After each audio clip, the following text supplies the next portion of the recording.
Est-ce que parfois tu subis des humiliations que tu ne comprends pas? Que peut être la raison ou les raisons? Quelles sont les erreurs qu'on commet au quotidien qui engendrent cela? Shalom, shalom, frères et sœurs, famille du café prophétique. Bonjour, heureux de vous retrouver aujourd'hui, mardi 12 novembre 2024. Nous sommes à notre rendez-vous du matin au café prophétique. Je suis votre frère Todd Eli, frère du Christ, fils de Dieu le Père, dans le Fils unique Jésus-Christ, apôtre de l'Évangile. Mettons-nous en présence du Seigneur, adorons son saint nom, au nom du Père et du Fils et du Saint-Esprit. Amen. Seigneur Jésus, à qui irions-nous? C'est toi qui as tout pris sur toi pour nous donner la liberté, pour nous donner de retrouver notre dignité. Toi qui es Dieu, tu es descendu, tu as pris la forme humaine, tu as porté sur toi le péché de l'humanité, tu es allé sur le bois de la croix, tu as souffert le rejet, l'abandon, la trahison. Tu as été crucifié et tu es mort. Pour que nous soyons sauvés et rachetés.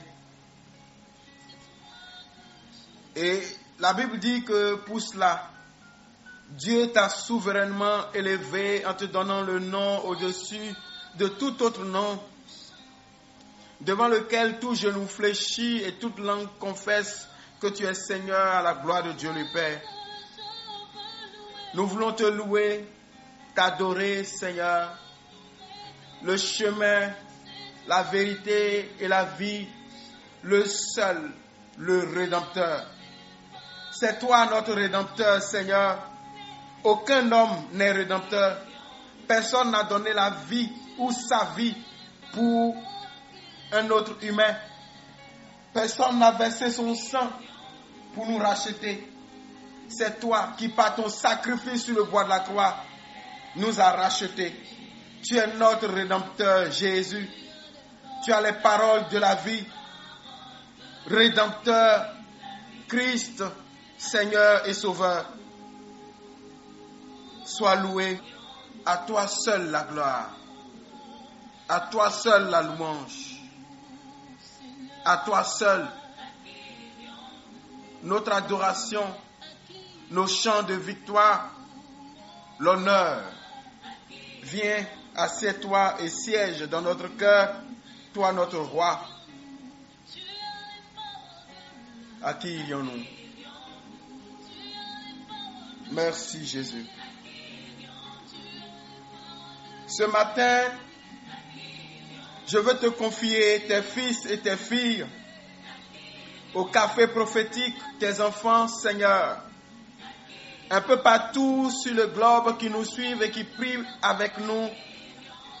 Seigneur, c'est tes enfants, c'est ton peuple. Tu es notre berger. Et ce matin, parle à notre cœur. Fais-nous du bien. Ô Dieu, notre Rédempteur, apporte-nous la rédemption. Merci Jésus.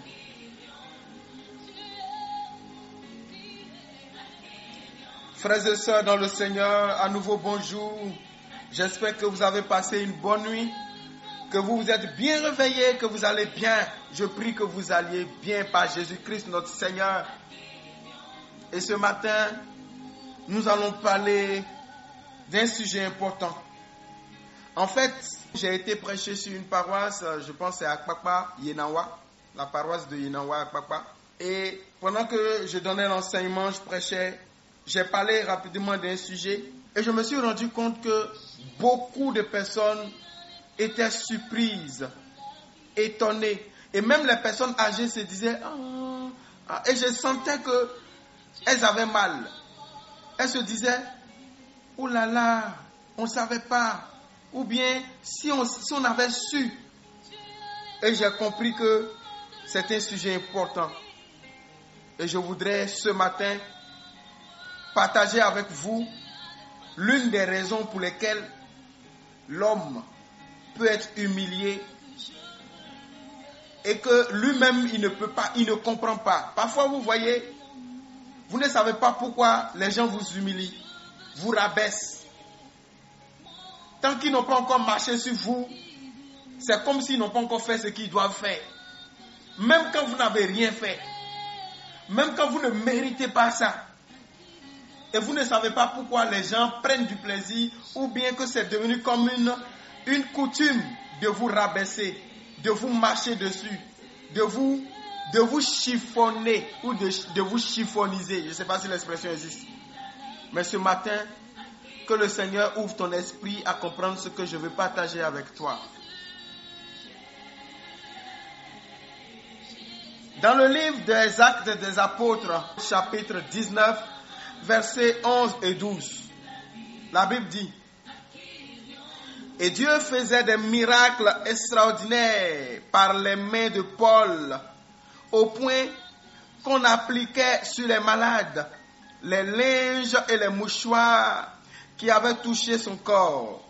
Et les maladies les quittaient et les esprits malins sortaient. Alléluia, frères et sœurs. La Bible dit dans Actes 19, 11 et 12 que Dieu faisait beaucoup de miracles et des actions extraordinaires par les mains de Paul. Amen. Mais tellement Dieu se manifestait à travers Paul, tellement Paul était loin. La Bible dit qu'on pouvait appliquer, tu vois, les linges qui avaient touché le corps de Paul à des malades. Et les malades étaient guéris et les esprits mauvais qui étaient en eux partaient. Posons-nous la question de savoir, ce n'est pas Paul qui est parti les toucher, mais on les a touchés avec quelque chose qui a touché Paul.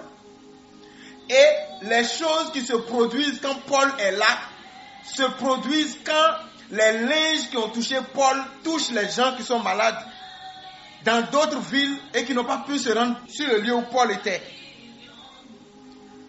Je crois fortement que Dieu continue d'agir ainsi à travers ses véritables oins, pour sa gloire et non pas pour le mature vu d'un homme. Amen. Alors, nous pouvons nous poser la question de savoir pourquoi le tissu, le linge, le mouchoir qui a touché Paul peut produire ce que Paul peut produire. Donc, le mouchoir qui a touché Paul porte en lui quelque chose de Paul, ou bien porte Paul.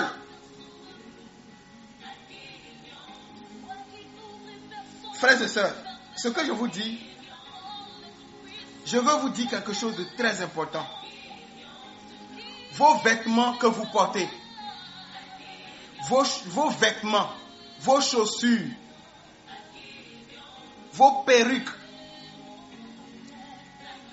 vos robes, tout ce que vous portez là, que vous avez porté plus d'une fois, pendant 1 an ou plus là, ne déchirez plus vos vêtements pour en faire des serpillères. Toutefois que vous allez déchirer vos vêtements, ou bien que vous allez prendre vos anciens vêtements, sous prétexte que c'est vieux que vous ne voulez plus porter, pour en faire des serpillères, vous créez les conditions d'humiliation de vous-même par les autres et vous allez subir. Parce que dans le vêtement que vous avez porté, il y a une partie de vous. C'est ça les mystères des choses invisibles. Ce que vous portez, vous porte. Voilà pourquoi quand on veut faire du mal à quelqu'un dans le monde des ténèbres, on peut dire envoie un de ses habits. On peut dire envoie une de ses petites culottes. Envoie son... Vous comprenez ce que je veux dire, non, les femmes. C'est pourquoi moi je vous déconseille. Je n'ai pas dit que c'est mauvais, mais moi je déconseille où on dit on est amis et puis on s'échange les vêtements. L'autre vient prendre ton vêtement pour aller dans telle chose. Demain il prend... Non. Je vous déconseille. Parce que dans ce que tu portes, il y a une partie de toi. Si tu lui donnes ce que tu portes et qu'il va avec quelque part, ce n'est pas toujours le cas. Mais il peut arriver que la personne soit avec toi et que la personne te jalouse. Tu ne sais pas ce que la personne va faire. Surtout les femmes là. On vient vous voir et puis on vous dit, Ah ma chérie, donne-moi ton habit là, ton modèle là, je vais aller faire aussi. Moi je déconseille ça. Parce que la personne qui vient demander peut être innocente. Mais la personne qui vient demander aussi peut avoir une mauvaise intention. Dans le monde occulte, il y a des paroles et des incantations. Lorsque vous faites ça sur l'habit que quelqu'un a porté, il y a comme un gaz qui s'échappe de l'habit. On récupère le gaz, on t'a récupéré spirituellement. Est-ce que tu comprends ce que je vais te dire? Donc l'habit que tu portes là, l'habit que tu as porté pendant longtemps, l'habit que tu as porté plusieurs fois, la chaussure, la perruque là, il y a une partie de toi, il y a ta représentation qui reste dedans. Et donc si toi-même, ce que tu as porté un jour, 2 jours, 3 jours, 1 semaine, 1 mois, 1 an, et ce que vous voulez, si tu prends ça pour faire serpillère, ne sois pas étonné que tu sois serpillère dans la main de quelqu'un d'autre. Ne sois pas étonné que tant que les gens ne t'ont pas encore humilié, te rabaissé, ils ne sont pas encore contents. Parce que tu as programmé toi-même les conditions de t'humilier et on va t'humilier. Vous pourrez me dire c'est trop facile. 2 Rois chapitre 13, le verset 21. Je vais vous parler de ce que l'Église appelle les reliques. Reliques dans l'Église ou bien les restes. Reliques, reliquats, restes. Vous comprenez? 2 Rois 13, 21. La Bible dit, et comme on enterrait un homme, voici, on aperçut une de ses troupes et l'on jeta l'homme dans le sépulcre d'Élisée. L'homme alla toucher les os d'Élisée et il reprit vie et il se leva sur ses pieds. Alléluia. On n'a pas dit que l'homme a touché Élisée, on dit qu'il a touché les os d'Élisée. Et les miracles qui se produisaient quand Élisée était là, vivant, se sont produits lorsque les os d'Élisée ont été au contact avec le mort. Frères et sœurs, les os d'Élisée sont des reliques. C'est ce que l'Église appelle reliques. Et là, ici, l'Église parlera de reliques de première classe. Parce que les reliques de première classe, c'est les choses qui sont directement sur l'individu, le saint ou bien la personne, c'est-à-dire une partie de son corps, ses os, sa tête, quelque chose comme ça que vous avez. C'est ses restes. Quand quelqu'un meurt, plusieurs mois plus tard, il ne reste que ses os. Les os qui restent là, c'est les restes du mort.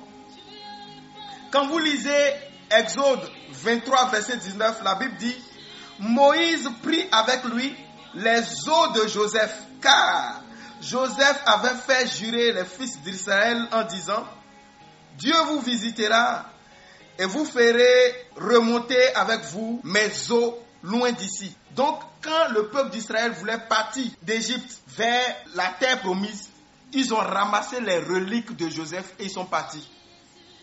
Frères et sœurs, vous faites quoi avec vos reliques? Même si vous n'êtes pas encore des saints officiellement connus, reconnus, vous faites quoi avec vos reliques? Il y a ce qu'on appelle les reliques de 3e classe et c'est de ça qu'on parle ici. Les reliques de 3e classe, c'est les objets, les linges qui ont été au contact de votre corps. Quand on prend l'habit d'un saint, par exemple, si on trouve l'habit de Padre Pio aujourd'hui, la soutane de Padre Pio aujourd'hui, c'est un relique. Donc toi, tu prends tes habits que tu as portés, tu as sué dedans. Ton odeur est restée dedans. Et puis un jour, tu prends ça, tu mets à terre, tu commences à essuyer le sol. Tu dis c'est serpillère. Toi-même, tu essuies tes pieds dessus. Frères et sœurs, on va t'humilier. Même des gens qui ne pouvaient pas t'humilier vont t'humilier. Ils vont te rabaisser. Ils vont vouloir, tant qu'ils n'ont pas encore marché sur toi comme on marche sur une serpillère, tant qu'on ne t'a pas encore traité comme une serpillère, on n'est pas encore d'accord. Parce que toi-même, tu as pris ton esprit, puisque dans ton habit, il reste quoi? Il reste une partie de toi, il reste ton esprit dans l'habit.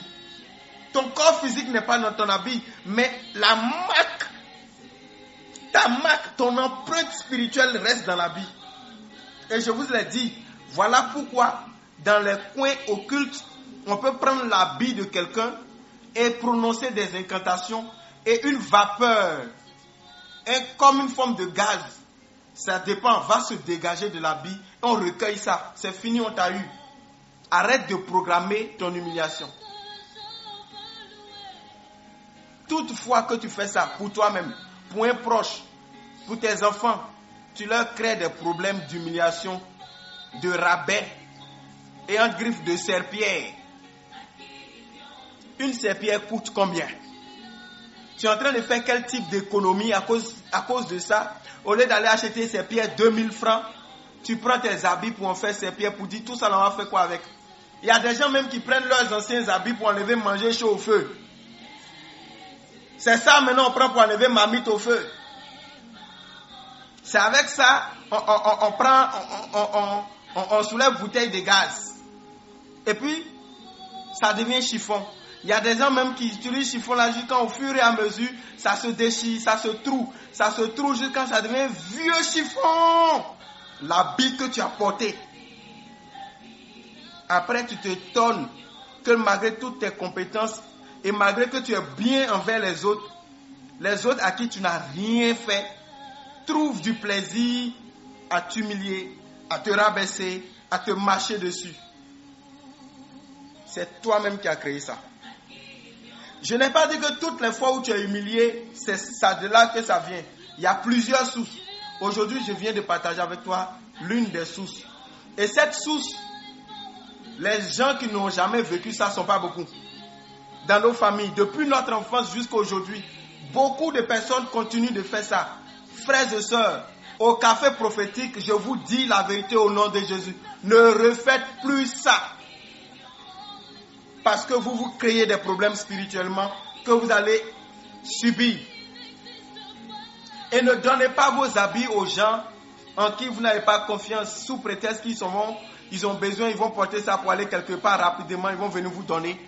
Ou bien encore, qu'ils vont prendre pour aller faire modèle. Si vous n'avez pas confiance, moi je vous déconseille. D'ailleurs, je déconseille. Si tu as fait le modèle sur Internet et tu as cousu, la personne a vu sur toi, il veut demander là. Donne-lui le modèle d'Internet que tu lui as donné là. Si tu lui donnes ton habit et qu'il s'en va faire couture seulement et qu'il l'amène, Dieu merci. Ça veut dire que c'est une bonne personne. Mais si la personne a une mauvaise intention, tu as créé. Alors, le temps avance. Vous pourrez me demander alors, on fait comment quand on veut se débarrasser de nos vieux vêtements? Amen.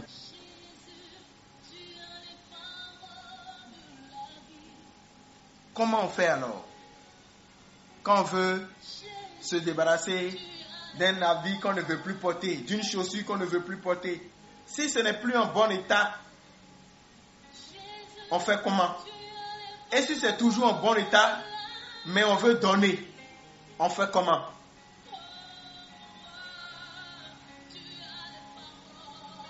Quand vous voulez vous débarrasser, ou bien quand vous voulez donner quelque chose que vous avez porté, avec quoi vous avez fait que ce soit vos perruques, que ce soit vos habits, votre chaussure, prenez simplement vos habits, lavez-les, ok? Si vous ne voulez pas brûler par exemple, que vous voulez donner, lavez-les. Finissez de laver, ou bien avant de laver, ça dépend de vous. Vous prenez les habits, vous mettez ça. Et puis vous priez dessus. Et vous n'avez pas besoin de faire prière de combat de 3 heures du temps. Non. La parole est créatrice. C'est votre habit. C'est vous qui avez porté ça pendant un moment. Donc vous dites ceci simplement. Je vais pas rentrer dans tous les détails parce que le temps est parti. Vous pouvez simplement dire, je vous donne l'idée globale. Si vous avez de l'eau bénite, vous prenez de l'eau bénite et pendant que vous priez, vous aspergez l'eau bénite sur les habits là, sur les chaussures là, et vous aspergez l'eau bénite dessus. Au nom du Père et du Fils et du Saint-Esprit, vous rendez grâce à Dieu qui vous a donné ces habits là, ces chaussures, et qui vous ont servi à un moment donné. Vous rendez grâce à Dieu. Et maintenant, vous n'allez plus porter ça. Vous voulez donner ou bien vous voulez détruire. Vous dites sur l'habit par exemple, au nom de Jésus-Christ de Nazareth, je retire toutes mes traces spirituelles et physiques de l'habit. Je retire mon odeur, je retire ma grâce, je retire mon onction. En fait, vous comprenez un peu, je retire de cela au nom de Jésus. Il n'y a plus rien dans l'habit qui me représente. Je reprends tout ce que je suis au nom de Jésus-Christ. Et tu asperges l'eau bénite dessus, par exemple. Voilà. Maintenant, si tu n'as pas d'eau bénite, il n'y a pas de problème. Tu fais la prière, tu parles sur l'habit. J'enlève toutes mes traces physiques et spirituelles dedans au nom de Jésus-Christ de Nazareth. Toute ma sueur, mon odeur qui est restée dedans, je vous retire au nom de Jésus. À partir d'aujourd'hui, vous ne me représentez nulle part. Et il n'est pas possible d'entrer en contact physique et spirituel avec moi par vous. Au nom de Jésus, je vous vide de moi. Je prends tout ce qui me concerne et vous restez que de simples tissus au nom de Jésus. Vous faites une prière comme ça de 1 minute, 2 minutes. Ça dépend de votre inspiration, mais vous avez l'idée globale. Vous aspergez ça d'eau bénite. Vous lavez, vous donnez. Si c'est propre, si c'est encore utilisable, vous donnez. Si vous-même vous voyez que c'est plus utilisable, vous pouvez détruire. Mais si vous n'avez pas encore fait cette prière, que vous détruisez l'habit en brûlant ou faisant quelque chose comme ça, là encore c'est problème. Parce qu'il y a encore vos traces dedans et vous avez détruit. Donc avant de brûler de vieux vêtements, ou bien avant de donner des vêtements que vous ne voulez plus, faites au moins cette prière là-dessus. 1 fois, 2 fois, 3 fois, aspergez ça d'eau bénite, déclarez ça avec foi et puis vous donnez. Amen. Je regarde mon heure. Ce n'est que la première partie. Demain, on va voir si on continue sur l'aspect des vêtements ou bien si on va sur le côté sexe. On verra. On va avancer. On va laisser le Seigneur nous conduire. Prions. Seigneur, merci pour ce que tu nous donnes comme information. Tu as dit dans ta parole dans le livre de Osée que mon peuple périt faute de connaissance. Merci de nous avoir donné cette connaissance. Maintenant, Père, au nom de Jésus, je me répands de toutes les fois où par ignorance, j'ai utilisé mes vêtements comme ces pierres, ou bien que je les ai détruits sans précaution spirituelle. Et cela a pu créer dans ma vie des dommages d'humiliation, de rabais. Je me répands de cela. Et maintenant, je me plonge dans le sang de Jésus, le sang réparateur. Et je dis, tout ce que cela a engendré, que tout cela soit réparé par le sang de l'agneau. Par le vêtement déchiré et tiré au sort de Jésus-Christ, je me sépare de mes vêtements qui ont été objets, qui ont servi de point de contact, base de mon humiliation. Merci Seigneur. Que ton sang coule sur moi, sur mon histoire, au nom de Jésus-Christ de Nazareth. Je déclare que je suis une personne renouvelée par le sang de Jésus. Que la grâce abonde et surabonde là où mon erreur a abondé. Au nom de Jésus-Christ de Nazareth. Amen. Frères et sœurs, pour ce matin, nous nous arrêtons là. Je suis votre frère Tordeli. Je suis heureux d'être le canal par lequel Dieu vous parle. Excellente journée à ce soir. Au nom du Père et du Fils et du Saint-Esprit. Amen.